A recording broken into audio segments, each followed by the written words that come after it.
భారత ఉపరాష్ట్రపతి ఇటీవల విడుదల చేసిన RSS at the rate 100 A century of service unity and sacrifice అనే పుస్తక రచయిత ఎవరు? శామ్ జాజు మరియు అనుపమ్ త్రివేది. ఉపరాష్ట్రపతి సిపి రాధాకృష్ణన్ ఉపరాష్ట్రపతి భవన్లో RSS at the rate 100 A century of service unity and sacrifice అనే పుస్తకాన్ని విడుదల చేశారు. శామ్ జాజు మరియు అనుపమ్ త్రివేది రచించిన ఈ పుస్తకం రాష్ట్రీయ స్వయం సేవక్ సంఘ యొక్క 100 ఏళ్ల ప్రస్తావనాన్ని మరియు దేశ నిర్మాణానికి దాని చేసిన సేవలను వివరిస్తుంది. 72వ జాతీయ చలనచిత్ర అవార్డులు 2024 ప్రకారం ఉత్తమ మేకప్ అవార్డును ఏ తెలుగు సినిమా గెలుచుకుంది? కమిటీ కుర్రోళ్ళు.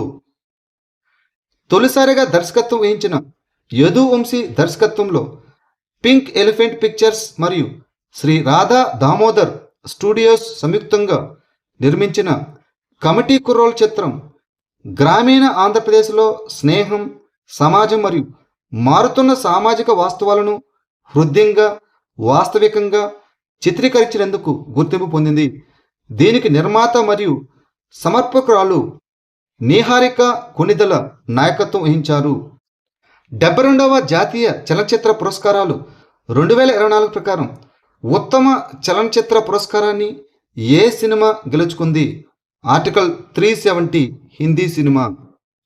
72వ జాతీయ చలనచిత్ర పురస్కారాల్లో రాజకీయ యాక్షన్ థ్రిల్లర్ చిత్రమైన ఆర్టికల్ 370 ఉత్తమ ఫీచర్ ఫిలిం పురస్కారాన్ని గెలుచుకుంది. ఈ చిత్రానికి ఆదిత్య సుహాస్ జంబలే దర్శకత్వం వహించగా జియో స్టూడియోస్ మరియు B62 స్టూడియోస్ సంయుక్తంగా నిర్మించాయి. యామి గౌతమ్కు ఉత్తమ నటి అవార్డును మరియు శశ్వత్ సచ్దేవ్కు ఉత్తమ సంగీత దర్శకత్వం అవార్డును కూడా దక్కించుకుంది. 72వ జాతీయ చలనచిత్ర పురస్కారాలు 2024 ప్రకారం ఉత్తమ నటుడి పురస్కారాన్ని ఎవరు గెలుచుకున్నారు? మమ్ముట్టి మరియు కార్తీక్ ఆర్యన్. 72వ జాతీయ చలనచిత్ర పురస్కారాల్లో కార్తీక్ ఆర్యన్ మరియు మమ్ముట్టి ఉత్తమ ప్రధాన నటుడి పురస్కారాన్ని పంచుకున్నారు. హిందీ చిత్రం చందు ఛాంపియన్లో తన నటనకు గాను కార్తీక్ ఆర్యన్ ఈ పురస్కారాన్ని గెలుచుకోగా, మలయాళ చిత్రం బ్రహ్మయుగంకు గాను మమ్ముట్టి ఈ గౌరవాన్ని అందుకున్నారు. 72వ జాతీయ చలనచిత్ర పురస్కారాలు 2024లో ధృవీకరణ పొందిన చిత్రాలను గౌరవించే 72వ జాతీయ చలనచిత్ర అవార్డులను సమాచార మరియు ప్రసార మంత్రిత్వ శాఖ న్యూఢిల్లీలోని జాతీయ మీడియా కేంద్రంలో ప్రకటించింది. ఉత్తమ నటిగా ఆర్టికల్ 370 చిత్రంలో తన పాత్రకు గాను యామి గౌతమ్ అందుకున్నారు. ఇక ఉత్తమ దర్శకుడిగా అమరన్ తమిళం చిత్రానికి గాను రాజ్ కుమార్ పెరియస్వామి అందుకున్నారు. ఉత్తమ ప్రజాదరణ పొందిన చిత్రంగా కల్కి 2898 AD తెలుగు చిత్రానికి గాను అందుకున్నారు. ఇక ఉత్తమ హిందీ చిత్రంగా శ్రీకాంత్, ఉత్తమ తమిళ చిత్రంగా రాయన్, ఉత్తమ సాంకేతిక పురస్కారాలుగా పుష్ప 2 ది రూల్, ఉత్తమ స్క్రీన్ ప్లే సుకుమార్తో సహా పలు అవార్డులను గెలుచుకోగా, అమరన్ చిత్రానికి జీవి ప్రకాష్ కుమార్ ఉత్తమ సంగీత పురస్కారాన్ని అందుకున్నారు. ఇక ఉత్తమ డాక్యుమెంటరీ చిత్రంగా రామ్ నామి గెలుచుకుంది. 15వ BRICS trade union forum summit 2026 ఎక్కడ జరిగింది? హైదరాబాద్. కేంద్ర కార్మిక ఉపాధి శాఖ మంత్రి డాక్టర్ మన్సుఖ్ మాండవీయ హైదరాబాదులో 15వ BRICS trade union forum summit 2026ను ప్రారంభించారు. బ్రిక్స్ అధ్యక్షతలో భారతదేశపు యొక్క థీమ్ స్థితిస్థాపకత, ఆవిష్కరణ, సహకారం మరియు సుస్థిరత కోసం నిర్మాణం. ఈ సమ్మిట్ సామాజిక భద్రత, కార్మిక చలనశీలత, నైపుణ్యాభివృద్ధి మరియు ఏఐ పాలన రంగాల్లో బ్రిక్స్ దేశాల మధ్య సహకారాన్ని బలోపేతం చేయడంపై దృష్టి సారించింది. ఇటీవల వార్తల్లో కనిపించిన కెపాసిటీస్ అనే కార్యక్రమానికి ఏ సంస్థ నిధులను సమకూరుస్తోంది? భారతదేశం మరియు భూటాన్లోని స్విట్జర్లాండ్ రాయబార కార్యాలయం. కెపాసిటీస్ కార్యక్రమం 10 సంవత్సరాలు పూర్తి చేసుకున్న సందర్భంగా 14 జూలై 2026న న్యూఢిల్లీలోని ఇండియా హ్యాబిటేట్ సెంటర్లో పట్టణ వాతావరణ స్థితిస్థాపకతను విస్తరించడం, కెపాసిటీస్ వారసత్వం మరియు భవిష్యత్ కార్యాచరణ అనే కార్యక్రమం జరిగింది. ఈ కెపాసిటీస్ 2016లో ప్రారంభించబడింది. దీనికి భారతదేశం మరియు భూటాన్లోని స్విట్జర్లాండ్ రాయబార కార్యాలయం నిధులు సమకూరుస్తుంది. ఇది భారతదేశం యొక్క 2070 నికర సున్నా లక్ష్యానికి మద్దతిస్తుంది. ఇటీవల వార్తల్లో కనిపించిన కోల ఏ దేశానికి స్థానికమైనది? ఆస్ట్రేలియా. భవిష్యత్ పరిరక్షణ కోసం జన్యుపరమైన నిల్వను సృష్టించేందుకు ఆస్ట్రేలియాలోని శాస్త్రవేత్తలు కోల గుడ్లు మరియు వీర్యాన్ని గడ్డకట్టించి నిల్వ చేస్తున్నారు. అడవి కోల జనాభాను అంతరించిపోయే ప్రమాదం నుంచి కాపాడటమే ఈ ఇనిషియేటివ్ యొక్క లక్ష్యం. కోల అనేది ఆస్ట్రేలియాకు మాత్రమే పరిమితమైనది. కోలాలు చెట్లపై నివసిస్తాయి మరియు ఆహారం, ఆశ్రయం కోసం ప్రధానంగా యూకలిప్టస్ చెట్లపై ఆధారపడతాయి. ఇక ఐయుసిఎన్ రెడ్ లిస్ట్ కోలాను అంతరించిపోయే ప్రమాదం ఉన్న జాతిగా వర్గీకరించింది. గుజరాత్లోని ఏ మున్సిపల్ కార్పొరేషన్ మియావాకీ పద్ధతిని ఉపయోగించి 3.61 లక్షల మొక్కలు నాటి గిన్నీస్ వరల్డ్ రికార్డును సృష్టించింది? Ahmedabad municipal corporation.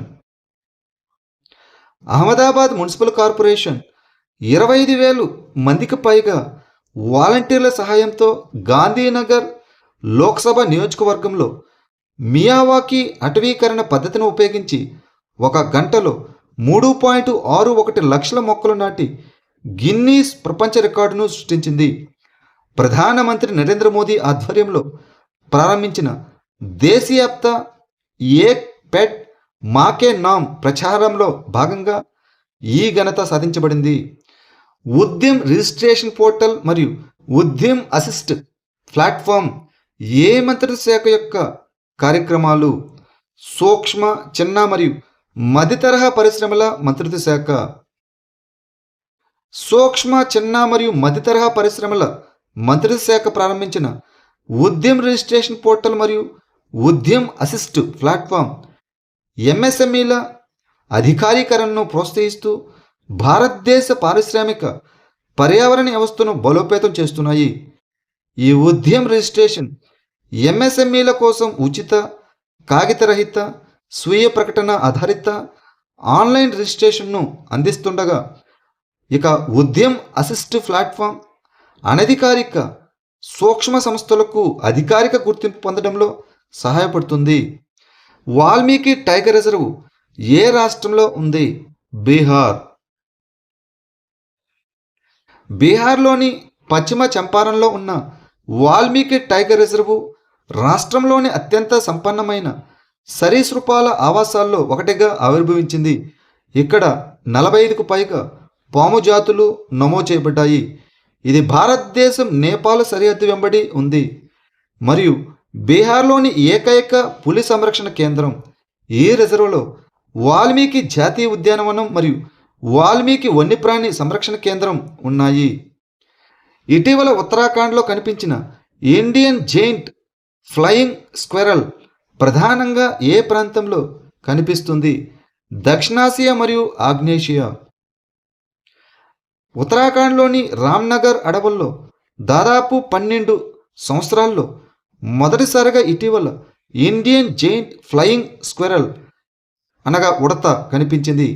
ఇది సయూరిడియే అనగా ఉడత కుటుంబానికి చెందిన రాత్రిపూట చురుకుగా ఉండే చెట్లపై నివసించే ఒక ఎలుక జాతి జీవి.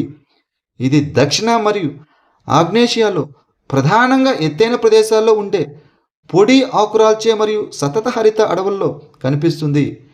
ఇండియన్ జెయింట్ ఫ్లయింగ్ స్క్విరల్ యొక్క ఐయుసిఎన్ రెడ్ లిస్ట్ స్థితి వచ్చేసి కనీస ఆందోళన అనగా లీస్ట్ కన్సర్న్.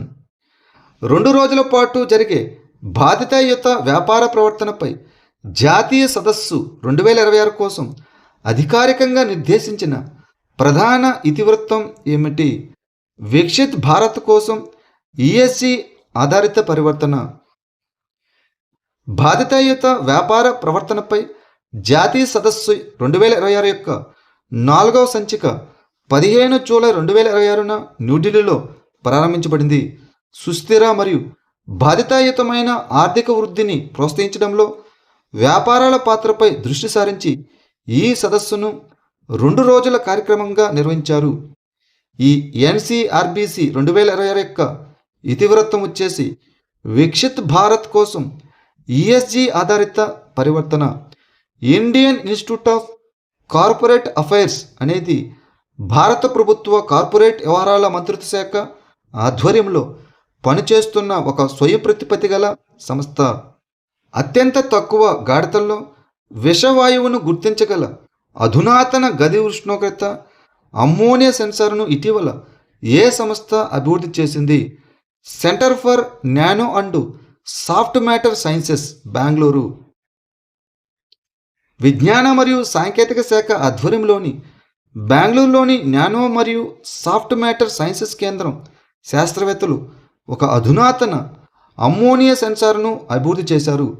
ఈ సెన్సార్ 319 పార్ట్స్ పర్ బిలియన్ స్థాయిలో అమ్మోనియాని గుర్తించగలదు మరియు గది ఉష్ణోగ్రత వద్ద సమర్థవంతంగా పనిచేస్తుంది.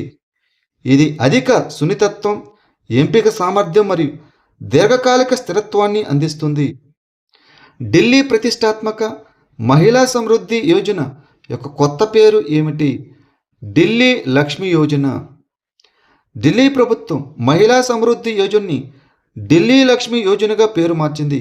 ఈ పథకం కింద 21 నుంచి 60 సంవత్సరాల వయసు గల అర్హులైన మహిళలు నెలకు 2,500 రూపాయలు ఆర్థిక సహాయంగా పొందుతారు. వార్షిక ఆదాయం 2.5 లక్షలకు మించని కుటుంబంలో పెద్ద మహిళ మాత్రమే అర్హులు. అర్హత పొందాలంటే ఢిల్లీలో కనీసం 10 సంవత్సరాల నివాసం ఉండాలి. ఇతర ప్రభుత్వ ఆర్థిక సహాయం పొందుతున్న మహిళలు, 4 చక్రాల వాహనం ఉన్న కుటుంబాలు లేదా నేర చరిత్ర ఉన్న వారికి ఈ పథకం వర్తించదు.